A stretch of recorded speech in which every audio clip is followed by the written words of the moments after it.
Before we begin today's conversation, I want to remind you that the summer reset rooms are open.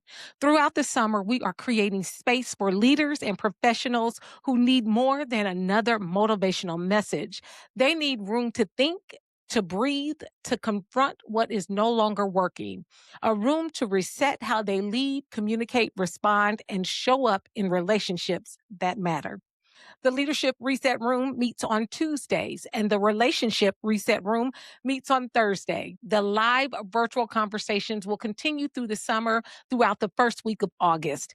You do not need more information sitting in another folder. You may need a room where you can slow down long enough to apply what you already know. You can find the registration information in the episode description below. Now, let's get into today's conversation, good people.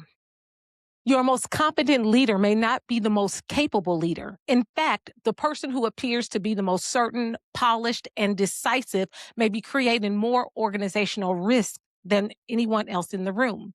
That is difficult for CEOs and boards to accept because confidence is highly visible. Competence is willing to admit that the answer just may need to be changed. On the other hand, confidence can make people feel secure during a meeting. Competence creates security after the meeting. That's when the real work begins. Confidence can command the room. Competence determines what happens after everyone leaves it. The danger begins when organizations mistake one for the other. Welcome to week 1 of the Reckoning series. Today, we are confronting the confidence illusion and answering an important leadership question. Why do organizations keep promoting people who sound ready for leadership but are not prepared for the complexities of the role? If you are new here, welcome.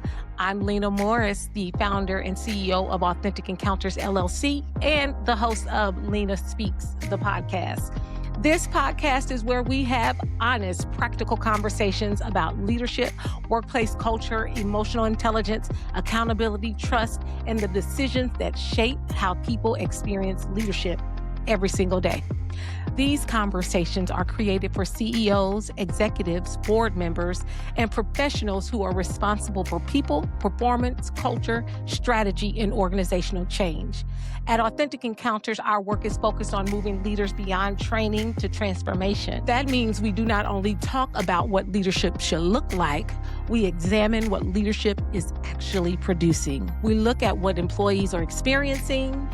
We also look at what leaders may be unintentionally creating, and we ask the questions that organizations sometimes avoid until the cost becomes too high. In today's conversation, we are examining what happens when boards, CEOs, and senior leaders confuse visible competence with real leadership capability. Come on, y'all, let's begin. So, let's begin with the obvious question. Why are we so easily persuaded? Because confidence gives us relief. When a company is navigating uncertainty, pressure, missed goals, culture tension, rapid growth, or organizational change, a confident person can make everyone feel as though the situation is under control.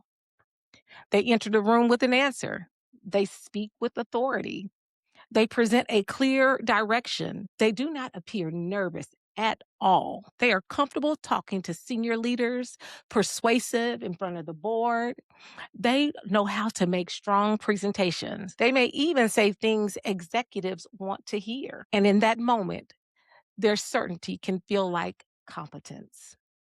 But what we are often evaluating is not leadership capability. We are evaluating presentation, polish, evaluating verbal confidence. We're evaluating whether the person makes us feel confident about our own decisions to promote them. This is an important distinction.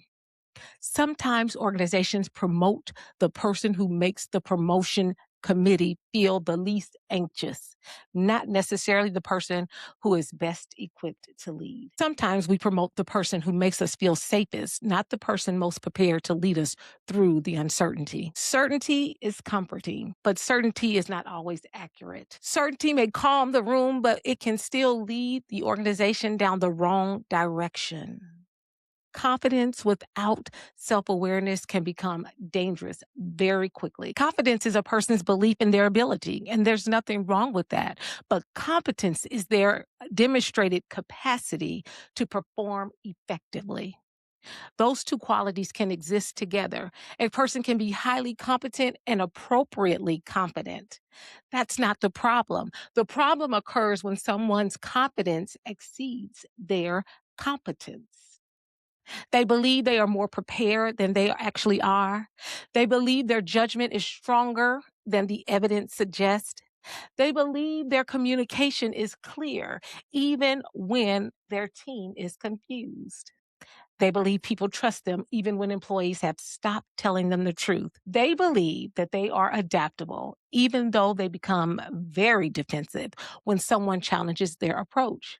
They believe they are emotionally intelligent because they can read the room. Reading the room is not emotional intelligence if you refuse to take responsibility for what you brought into it. This is where the illusion becomes costly. A highly competent leader may make decisions quickly, but are they making sound decisions? They may speak with certainty, but can they listen with curiosity? They may inspire people to do a presentation or during a presentation, but can they build trust during conflict? They may be able to influence senior executives, but can they develop the people who report to them? They may look composed under pressure, but do they create emotional stability in everyone around them? These are different capabilities. Organizations must stop treating them as though they are interchangeable. The ability to impress executives is not the same as the ability to lead employees. Think about the leaders in your organization. Who receives the most attention? Is it the person who speaks first? The person who speaks loudest? The person who's always ready with an answer? Or is it the person who appears completely certain? Now ask the deeper question. Is that person producing clarity, trust, accountability, and sustainability results? Or are they simply producing a strong impression? A strong impression is not the same as strong leadership impact. There is a difference. Many leadership promotions happen because someone was successful in their previous role. We talked about that before. They were a top salesperson, technical expert, productive individual contributor, the person who could fix almost any operational problem. Then the organization promotes them into leadership and assumes their previous success will automatically translate. It may not. The role is no longer only about what you can accomplish, it becomes about what you can help others accomplish. We talked about this as well. Your performance may earn you the promotion. Your ability to grow other people determines whether you can lead. Two different things. It is no longer enough to know the answer. You must create an environment where people can think, contribute, challenge, learn, and perform. The competent high performer may struggle with that transition. They may continue to want to lead and be the expert. They may want to continue to be the center of every decision. They will correct people instead of coaching them. They will answer every question instead of helping others develop their judgment. They control the information. They become frustrated when the team cannot keep up with them. They may say things like, I can do this faster myself. My team needs to be more accountable. I should not have to explain this yet again. People are too sensitive. We do not have time for all of these conversations. Does that sound familiar? From the leader's perspective, they are maintaining high standards. On the other side of that, the team's perspective is you are creating dependency, fear, silence, and disengagement. The leader's competence can prevent them from seeing their own contribution to the problem. And that is a risk. Low self awareness becomes more dangerous every time you give it more authority. When competence rises, but self awareness does not, the organization pays the price. Not all competence looks the same. Here are 3 forms of competence that CEOs and boards should examine more carefully. The first, performance competence. Performative competence is designed to create an impression. This leader knows how to present very well. They sound strategic. They understand the executive language. They are comfortable discussing vision, transformation, innovation, accountability, and culture. But when you examine what is happening beneath the presentation, the results may not match the story. Projects are stalled. The team is confused. Turnover is increasing. People are working around the leader instead of with the leader. And other departments experience them as difficult, territorial, or unreliable. Yet every executive update sounds so positive. This is why boards and CEOs cannot rely exclusively on upward communication. They must examine the leader's impact in multiple directions. How do they lead upward, across, or to the people that report to them? Many leaders are highly skilled at managing upward while creating damage downward. This applies to boards and CEOs too, just so you know. Some leaders manage upward so well that executives never see the damage happening below them. The board sees confidence, employees see chaos. Both may be telling the truth based on what they have been allowed to see.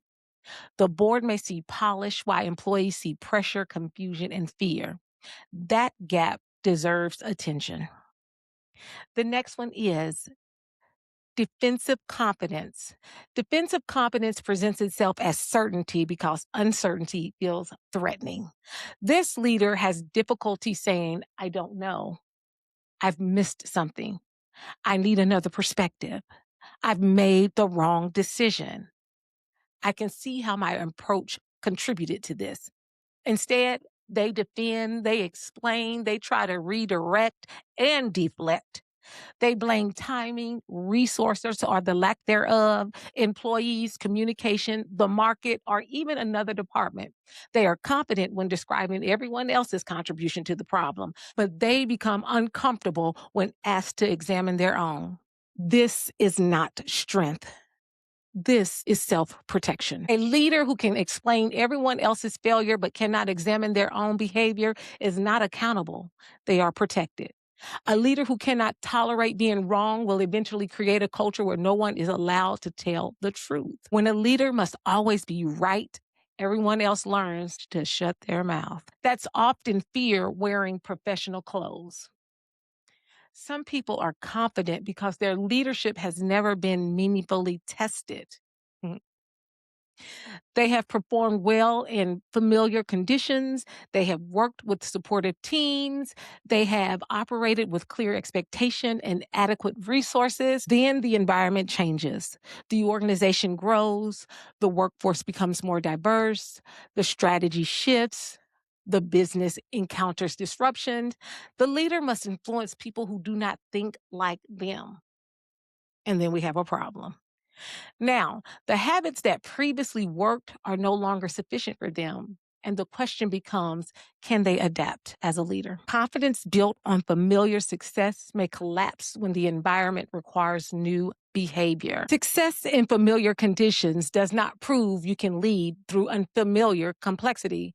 This is why past performance matters, but past performance cannot only be the indicator for future leadership success. The confidence illusion becomes expensive long before it becomes visible.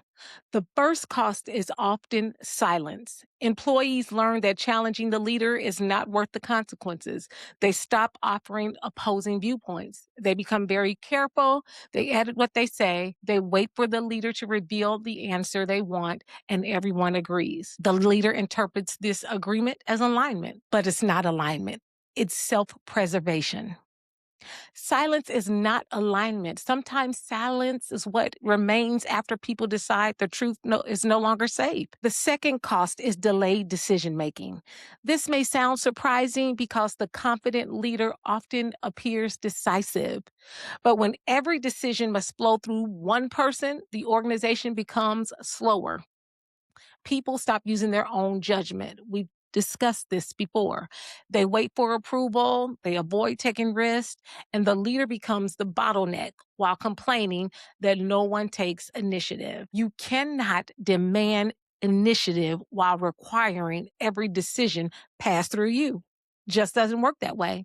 And the third cost is talent lost.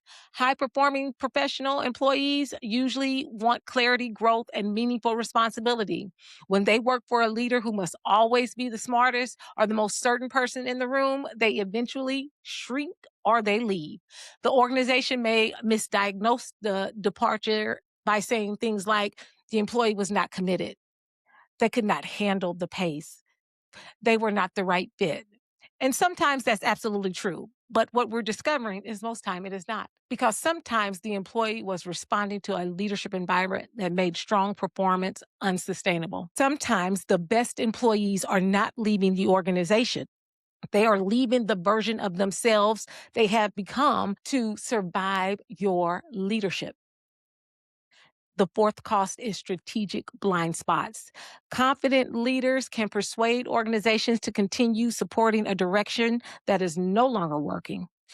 Because they communicate with such certainty, people hesitate to question them. By the time the data becomes impossible to ignore, the organization has lost time, money, talent, trust, or even market opportunity.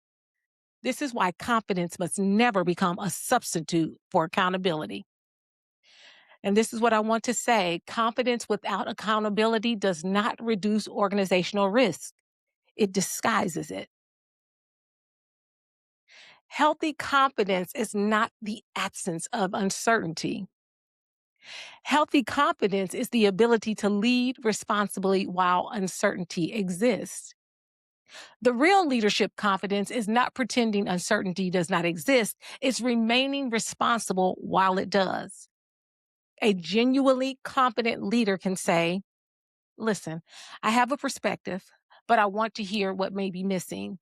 I have made this decision based on the information we had, and now we need to adjust.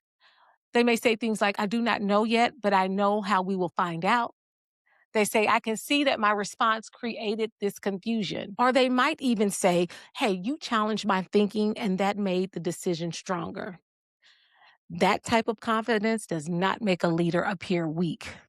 It makes the organization safer and smarter. Real confidence is not proving you were always right. It's staying grounded when you discover you were wrong. Real confidence allows a leader to receive feedback without collapsing or retaliating. It allows them to hire people who are stronger than they are in certain areas.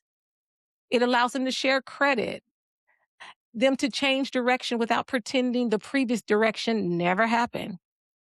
It allows them to make decisions without making themselves the center of every decision. That is leadership maturity. Mature leaders do not need to be the center of every decision. They remain secure in their own authority. Listen, before promoting another confident high performer into a major leadership role, this includes board members and CEOs, ask them these 5 questions. Do they become curious? Do they ask questions? Do they consider the evidence? Or do they become defensive, dismissive, sarcastic, or even controlling? Observe how they respond when someone with less authority challenges them. That response may tell you more about their leadership character. And I'll say it again. Do not judge a leader only by how they respond to the CEO. Watch how they respond to someone who cannot advance their career. And again, that could also be CEOs and board members. Okay. Some leaders experience a change of direction as a personal defeat. They become attached to being the person with the answer. Leadership requires the ability to update your thinking, good people. The goal is not to defend your original position forever. The goal is to make the best possible decision with the best information currently available. Changing your mind after receiving better information is not inconsistency. It is responsible leadership. This is one of the clearest indicators of leadership capacity. Do team members develop judgment? Do they gain confidence? Do they take appropriate ownership? Do they bring forward ideas? Do they tell the truth? Or do they become increasingly dependent on the leader? A leader's personal performance is important, but leadership must also be evaluated by what grows in other people. The true evidence of your leadership is not how necessary you become. It is how capable other people become around you. Your presentation may be impressive, but what happens next? Are your commitments fulfilled? Are your expectations clear? Are your decisions documented? Are the people around you able to be equipped and able to execute? Do you follow through? Leadership is not the promise made on the stage. It is the behavior people experience after the applause ends. This is where assessments, direct feedback, employee listening, coaching, and 360-degree leadership reviews become very important. A significant gap between how a leader sees themselves and how others experience them is not automatically a reason to remove a leader, but it is a reason to pay attention. The greatest concern is not that the leader has gaps. Most of us all have blind spots. We're human. The greatest concern is whether the leader is willing to examine those gaps. A blind spot is not your greatest leadership risk. Refusing to look at it is. Perhaps you are listening to this conversation and recognizing some of these tendencies in yourself. This is not an invitation to become timid. It's not an invitation to second guess every decision. And it's not an invitation to shrink your presence. Your organization may need your confidence. Your team may need your clarity, your experience. It truly does matter. Yes, your instincts may be invaluable. The challenge is to make sure your confidence remains connected to curiosity. Confidence without curiosity becomes arrogance. Confidence without feedback becomes distortion. Confidence without adaptability becomes irrelevant. Listen, you don't have to know everything to lead well. You must be willing to see what is true, though. That includes what is true about the business, your team, about the decisions you make, and what is true about you, yourself. Okay? Leadership does not require you to know everything. It requires you to be willing to see what is true. Here's today's reckoning. Organizations do not only suffer because leaders lack confidence.